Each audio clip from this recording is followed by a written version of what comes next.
Olá pessoal, eu sou Júlio Vieira e essa é a nossa videoaula sobre as obras indicadas para a segunda etapa do SASE 2023 da UFVJM.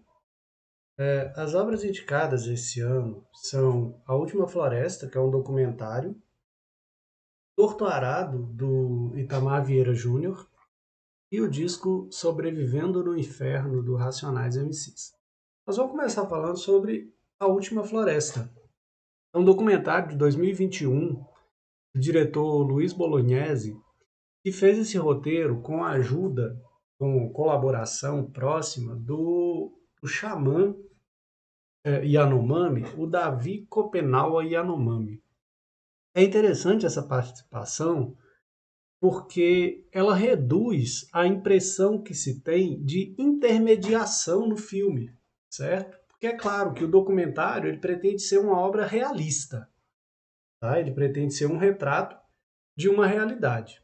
Mas sendo uma obra realista, nós não podemos ter a ilusão de que essa realidade é retratada sem uma intermediação. Porque existe a intermediação, o olhar do diretor, a forma como o diretor escolhe as cenas, os cortes, tudo isso conta para compor uma imagem que está sendo documentada nesse momento. É interessante observar que no filme retrata-se o cotidiano da população Yanomami, né? Os rituais, a forma de viver, a forma de passar o conhecimento dos mais velhos para os mais novos, uma marca de oralidade muito forte, né? Com as avós contando histórias para os netos durante a comida, essas coisas assim.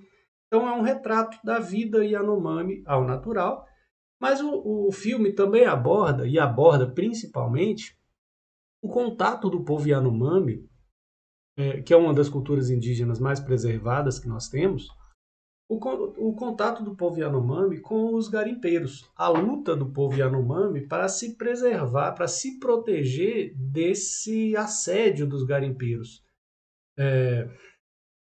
No filme, tem, por exemplo, a representação de um dos indígenas que sai numa caçada e encontra um outro indígena que já tinha sido cooptado pelos garimpeiros a trabalhar para eles, e ele sente uma vontade muito grande de ir também.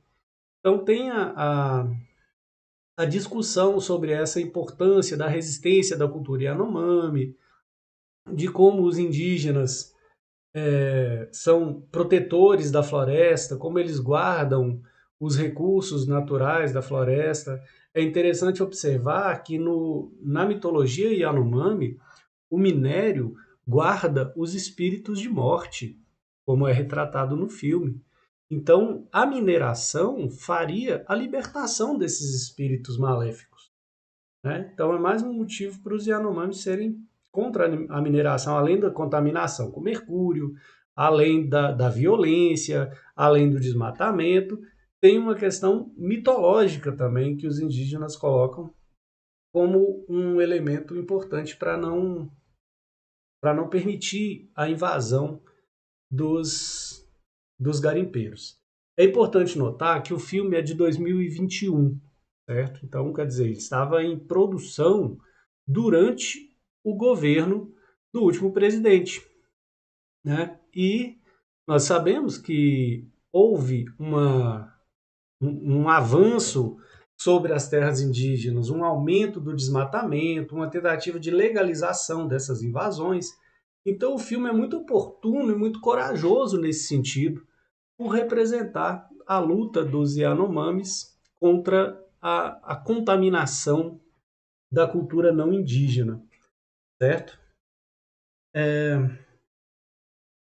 Tem, não dá para dizer que o filme ele é completamente documental, porque tem uma parte, que inclusive é muito bonita, que é uma encenação de um mito de origem, quando os dois irmãos originais, certo? Os dois irmãos originais que são Yoaci e Omamá.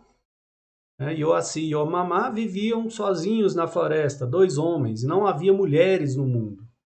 Até que Yoaci encontrou no fundo da água, ele estava pescando, ele encontrou no fundo da água uma mulher da água. Né? E essa mulher chamada, eu tenho que ler porque o nome é complicado, Tueyama. Ele encontrou essa Tueyama e ele copulou com ela, né, e a machucou. E ela foi reclamar com o outro irmão, o Omama, que o Yoaci não tinha sido gentil com ela e tal. E aí o Yoaci briga com ela e briga com ela não, briga com o irmão e aí desfaz-se a irmandade. O Yoaci vai para o outro lado do rio Oceano, que é como eles chamam, né? E cria-se assim a morte, mas estabelece a primeira mulher Yanomami e o primeiro casal Yanomami, que seriam os pais de toda a geração. Então esse mito ele é encenado por três atores indígenas, tá? E a encenação é muito bonita.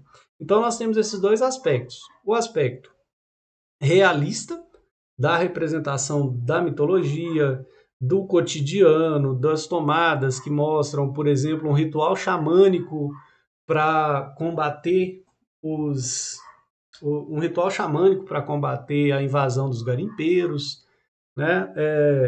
Tudo isso é documental, mas também tem essa parte que mistura ficção no meio do documentário e fica muito bonito. O que, o que é mais importante nesse filme é o fato de ele ser uma obra de resistência. Por quê? Porque é esse elemento da resistência que vai ligá-lo às outras obras indicadas, que são Torto Arado e Sobrevivendo no Inferno. Vamos passar agora a falar sobre Torto Arado, certo?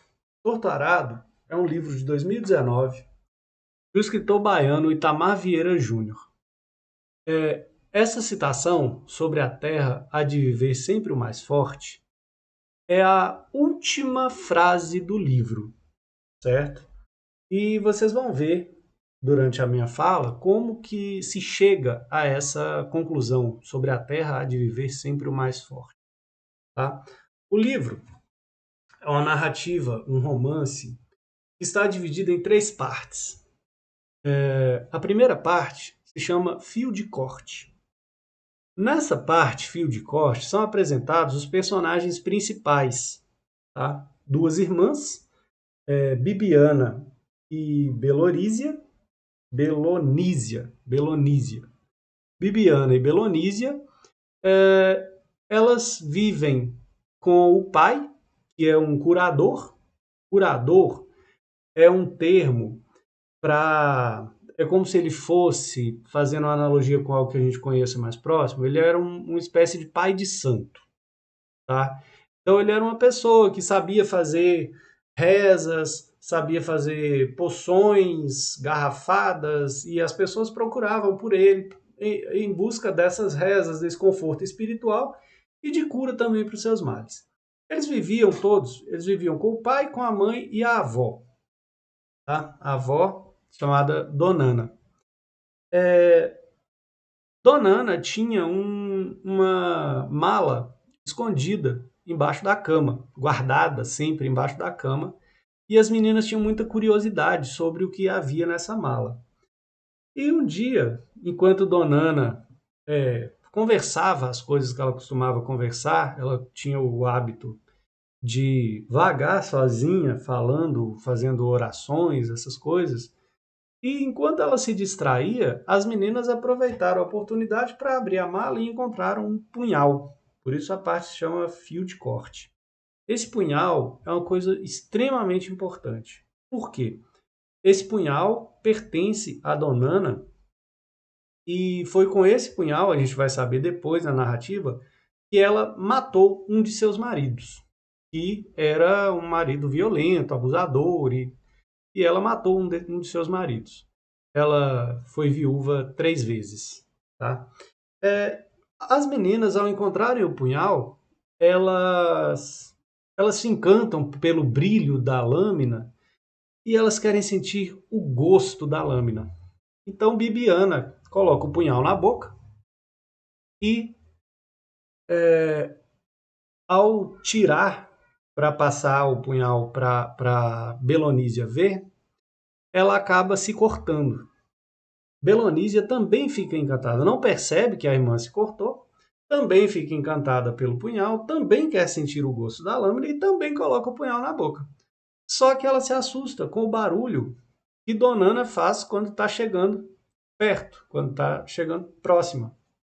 E ao tirar a faca da boca, ao tirar o punhal da boca, ela acaba cortando um pedaço da língua. Por que eu estou contando essa parte da história? Que está bem no comecinho. Por que eu estou contando essa parte da história? Porque cortar a língua para Belonísia é uma parte, um elemento simbólico muito importante. Tá? Cortar a língua é cercear a linguagem, é silenciar. Belonísia está condenada a viver silenciada. Só que ela vai viver lutando contra esse silenciamento.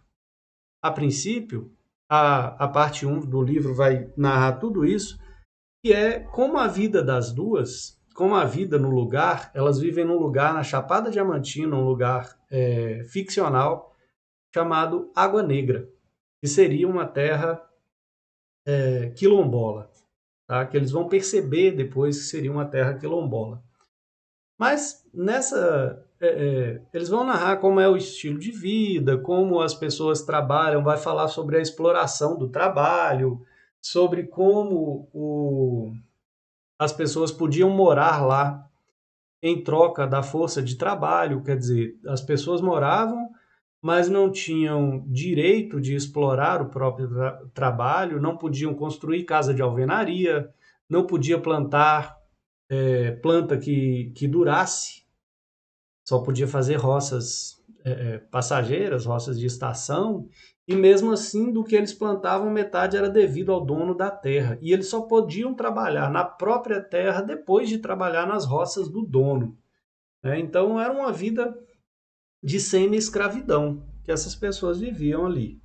Tá? E aí vai se desenvolvendo a história. Bibiana aprende a traduzir o que Belonísia tenta falar, o ser parte da comunicação de Belonísia, até que aparece um rapaz chamado Severo, por quem Bibiana se apaixona e acaba se casando com ele, e Bibiana vai embora. Então Belonísia fica sem a pessoa que era a sua fala. Né? E aí vem a segunda parte. A primeira parte ela é narrada pela voz de Bibiana, certo? Então a primeira voz narrativa que aparece no livro é a voz da personagem Bibiana, irmã de Belonísia.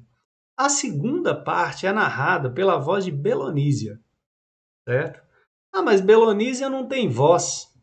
Ela não tem voz exterior, mas ela tem voz interior, ou seja, ela pensa.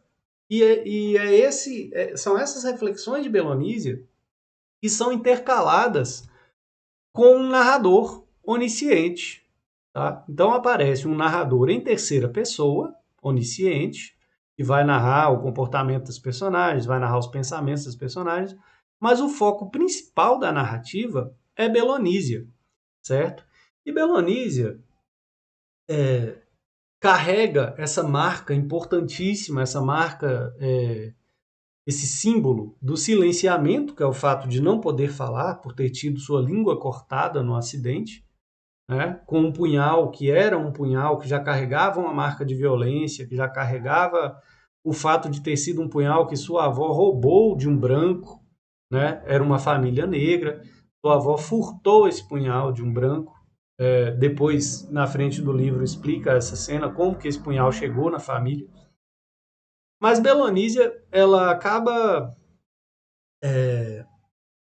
conseguindo viver, mesmo depois de sua irmã ter ido morar em outro lugar, A irmã Bibiana tinha o sonho de se tornar professora, ela faz um supletivo e consegue se tornar professora. E casada com o outro rapaz cujo nome me fugiu agora, né?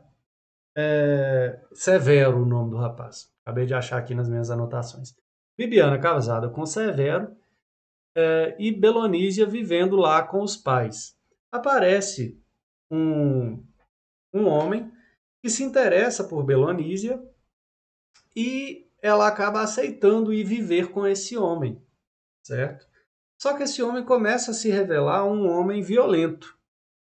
Ele nunca chega a bater nela, mas começa a brigar com ela muito, reclamar muito das coisas que ela faz, nunca está satisfeito com nada que ela faz, beber demais e ela, como ela suspeitava, ter outras mulheres, é, e reclamar, colocar a culpa nela de eles não terem filhos, né? Quando todo mundo na vizinhança dizia, a vizinha, né, a amiga da Belonísia, dizia que se ele não tinha filhos era por culpa dele, porque todo mundo sabia que ele se deitava com várias mulheres e não se tinha notícia de filho dele por aí.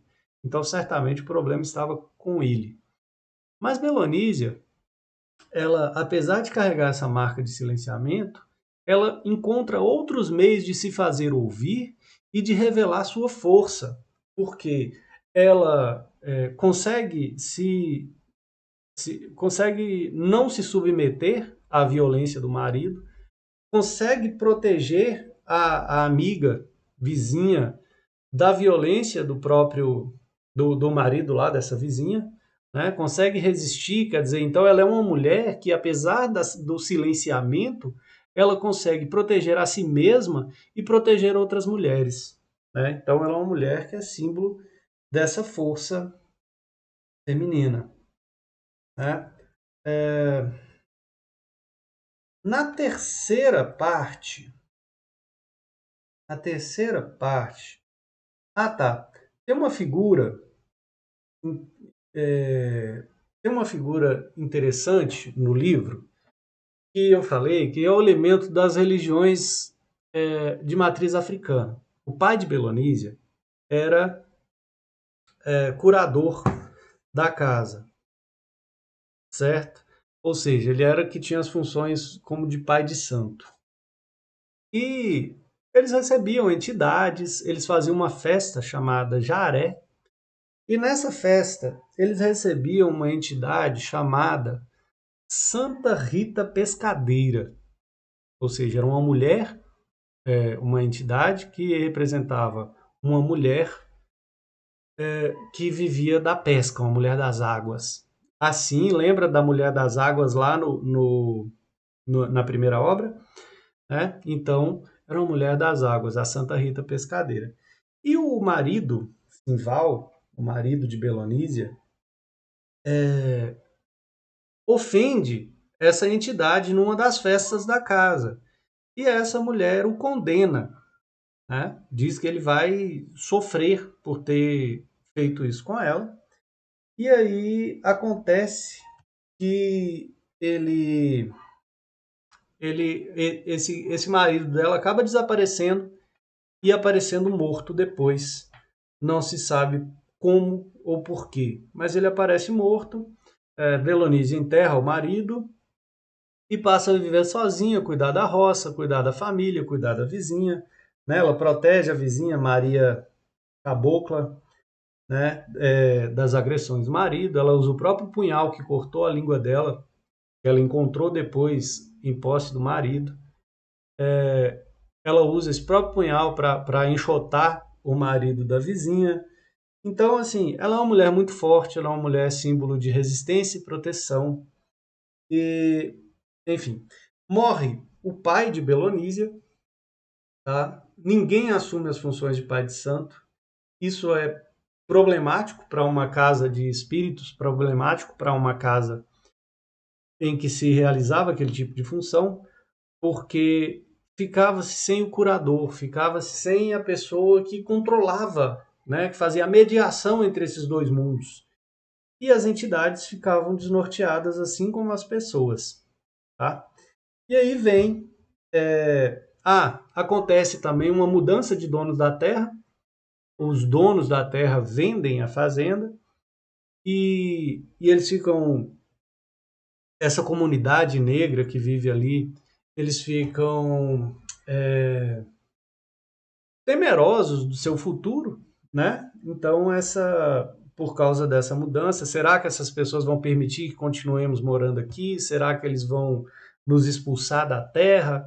Então, esse temor paira sobre as existências dessas pessoas, né? O marido de Bibiana, que eu falei, o Severo, ele, ele é um sindicalista, tá? Ele frequenta reuniões do sindicato, ele fala com as pessoas sobre os direitos que elas têm por trabalharem tanto tempo na terra, por terem nascido ali, né? Que eles não são escravos, que eles são pessoas livres, mas que estão sendo tratados como escravos, que não têm seus direitos reconhecidos, enfim. E ele acaba sendo morto, ele acaba aparecendo assassinado, né? Em função das das, dessas falas progressistas dele, dessa atuação sindicalista dele, né? No inquérito, tem que lembrar que esse é um romance contemporâneo, tá? O tempo da narrativa é o tempo atual, então, no inquérito policial, argumenta-se que havia uma plantação de maconha na região e que ele tinha sido morto numa disputa de tráfico, né? Até fala assim, o romance alude claramente ao fato de que a polícia tem o direito de matar e sempre dizer que foi uma troca de tiros, né? Que no caso deles não acontece nada. Então essa problemática também acontece no livro, aparece no livro. A parte 3, chamada Rio de Sangue, é que vai ter essa, essa, esse aspecto mais violento, mas também que amarra a narrativa. Porque quem narra a terceira parte do romance é esse narrador onisciente, do qual eu falei para vocês, né, que alterna a voz narrativa primeiro com Bibiana, depois com Belonísia.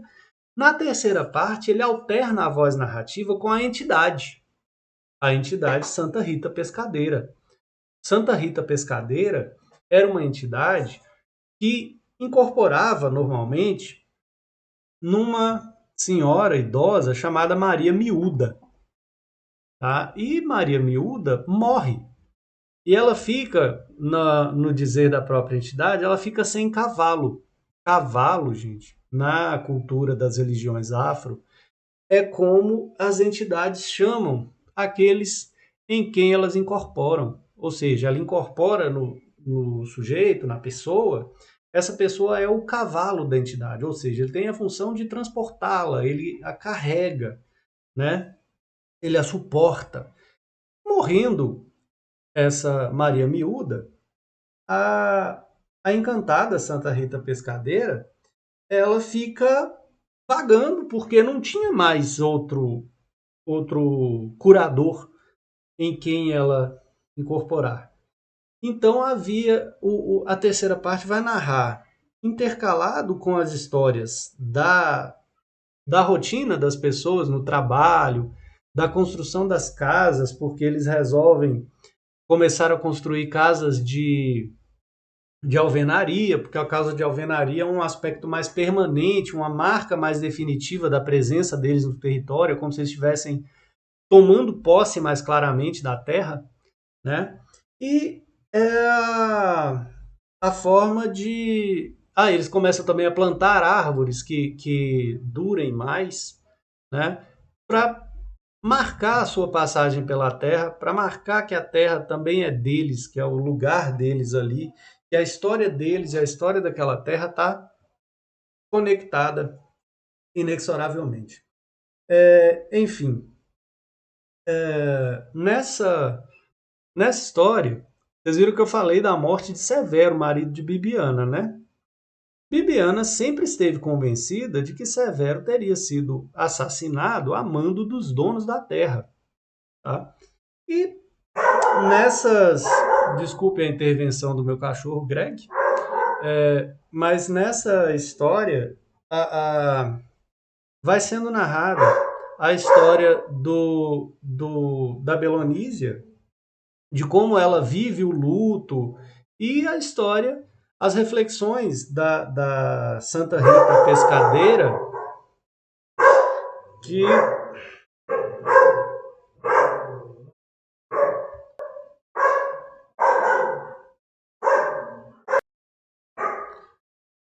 e as reflexões da Santa Rita Pescadeira sobre como aquelas pessoas chegaram ali procurando uma terra onde trabalhar, sobre como elas foram teoricamente acolhidas pelo dono da terra, puderam construir suas casas, mas sempre trabalhando mais para o dono da terra do que para si mesmas, sobre a condição de semi-escravidão em que eles viviam, mas que eles não eram um povo escravo, que eles eram pessoas que não foram escravizadas, que não eram mais escravizadas e que, portanto, eles deveriam lutar por sua liberdade.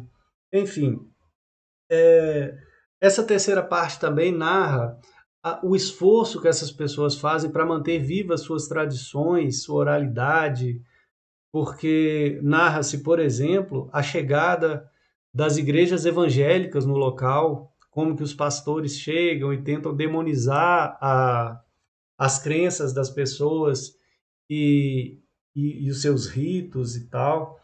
Mas narra-se também a forma como a Santa Rita Pescadeira acaba incorporando em Bibiana e levando Bibiana junto com ela a cometer uma vingança contra o dono da terra, né? E a narrativa acaba assim, com a investigação policial de quem teria cometido a vingança contra o dono da terra, né? Contra quem teria assassinado o dono da terra, e com a reflexão de Santa Rita Pescadeira narrando como ela tomou conta de Bibiana e essa afirmação de que sobre a terra viverá sempre o mais forte. Então, assim como a primeira obra, esta é uma obra que fala sobre tradição oral, sobre resistência, só que na primeira, a última floresta, nós temos a resistência do povo indígena, né, Yanomami, e aqui nós temos a resistência do povo negro quilombola, né, pelo reconhecimento de suas terras, assim como os Yanomamis lutam, pelo reconhecimento de suas terras, pelo reconhecimento de sua cultura, pelo respeito às suas tradições e pelo direito de existirem e permanecerem nos seus lugares, certo? E assim nós vamos para a terceira obra, que é um disco, né? Um disco é uma maneira antiga de dizer, mas o álbum, né, do Racionais MC, que se chama Sobrevivendo no Inferno. Tá? Na capa do disco, nós temos um trecho do Salmo 23, que diz: Refrigere minha alma e guia-me pelo caminho da justiça. Tá? Todas as canções que vocês sabem que Racionais MC dispensa apresentações. Né? É o maior grupo de rap do Brasil. O rap é um gênero musical tradicionalmente ligado à cultura negra, à cultura da periferia das grandes cidades, né? É, e aí eles trazem canções, letras que falam desse cotidiano na periferia e falam da, da resistência, da cultura negra, da violência policial, de como os jovens são cooptados por essa violência, enfim. Né? As canções são Jorge da Capadócia, Gênesis, capítulo 3, versículo 4, que é uma canção que vai sempre falar Racionais MC, capítulo 4, versículo 3. Eu inverti a ordem. Tô ouvindo alguém me chamar. Rapaz comum, interlúdio, diário de um detento, periferia a periferia, qual mentira vou acreditar, mágico de Oz, Fórmula Mágica da Paz e Salve. Eu destaquei duas canções para a gente analisar com mais calma. Uma delas é Jorge da Capadócia. Por que Jorge da Capadócia? É uma canção de Jorge Benjor, que também é um ícone da música negra brasileira, né? E ele é uma oração. Essa canção é uma oração que pede a São Jorge proteção, né? Leiamos. Jorge sentou praça na cavalaria. Eu estou feliz porque eu também sou da sua companhia. Eu estou vestido com as roupas e as armas de Jorge, para que meus inimigos tenham pés e não me alcancem, para que meus inimigos tenham mãos, não me peguem, não me toquem, para que meus inimigos tenham olhos e não me vejam, e nem mesmo em pensamento eles possam ter para me fazerem mal. Armas de fogo meu corpo não alcançará, facas lanças se quebrem sem meu corpo tocar, cordas correntes se arrebentem sem o meu corpo amarrar, pois eu estou vestido com as roupas e as armas de Jorge. Jorge é da Capadócia, viva Jorge, Jorge é da Capadócia, salve Jorge. Vocês também é de conhecimento geral, é lugar comum, e no sincretismo religioso que formou as religiões afro-brasileiras, mais notadamente a Umbanda, que é uma, uma, uma religião que convive mais com esse sincretismo, mas São Jorge, é a figura que na religião católica, quer dizer, é a figura equivalente na religião católica ao orixá Ogum, né? Que é o orixá da guerra, que é o orixá da proteção. E aí, quando a canção fala sobre estar vestido com as roupas e as armas de Jorge, eles estão pedindo proteção para o seu dia a dia, proteção para a sua labuta, para a sua vida. É uma canção muito bonita. A interpretação do Racionais MC é muito bonita mesmo. E a outra canção que eu trouxe para destacar aqui é.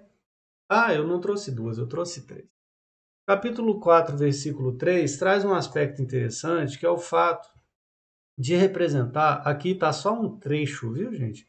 De representar como numa espécie de epígrafe como os negros são excluídos das situações cotidianas, como o efeito do racismo aparece na vida da população negra. Ele começa dizendo: 60% dos jovens de periferia sem antecedentes criminais já sofreram violência policial. A cada 4 pessoas mortas pela polícia, 3 são negras.